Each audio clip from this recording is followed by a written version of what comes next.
জীবনে যদি কখনো দেখেন কাছের মানুষ দূরে সরে যাচ্ছে, বেঈমানি করছে, 2 নম্বরই করছে, চোখ উল্টাই ফেলছে, আপনি বুঝে নিবেন আল্লাহ তাআলা আপনাকে দুনিয়ার আসল চিত্র দেখাচ্ছে।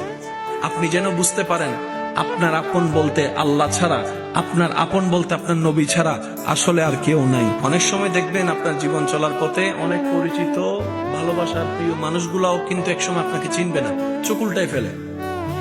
বিশেষ করে আপনার যখন দুঃখের কষ্টের সময় যাবে, মনে রাখবেন ভালোবাসার সাথে শ্রদ্ধার সাথে বলে যায়, জীবনের কোন পরিস্থিতিতে যদি এই দৃশ্যটা আপনার সামনে আসে, আপনরাই দূরে সরে যাচ্ছে, মনে রাখবেন আপনার আল্লাহ আপনার উপর দয়া করা শুরু করেছেন। সুবহানাল্লাহ। ওই বিপদ থেকে আপনি যাদের সাপোর্ট নিয়ে উঠতে চাচ্ছেন, রব চাচ্ছেন আপনাকে কেউ না করুক সাপোর্ট, আপনার আল্লাহ স্বয়ং আপনাকে সাপোর্ট করতে চাচ্ছে বলেই মানুষকে দূরে সরাই দিচ্ছে। সুবহানাল্লাহ। জীবনে যদি কখনো দেখেন কাছের মানুষ দূরে সরে যাচ্ছে, বেঈমানি করছে, 2 নম্বরই করছে, চোখ উল্টাই ফেলছে, আপনি বুঝে নিবেন আল্লাহ তাআলা আপনাকে দুনিয়ার আসল চিত্র দেখাচ্ছে।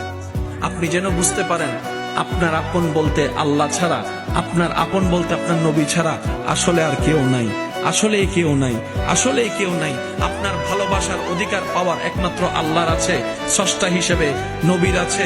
আপনার উম্মত হিসেবে আপনি ভালোবাসবেন আপনার নবীকে, আপনি আল্লাহকে ভালোবাসবেন, আপনার নবীকে ভালোবাসবেন। এই বুঝটা দেওয়ার জন্য আল্লাহ অনেক সময় দুনিয়ার এই বাস্তবতা আমাদের সামনে এনে দেয়।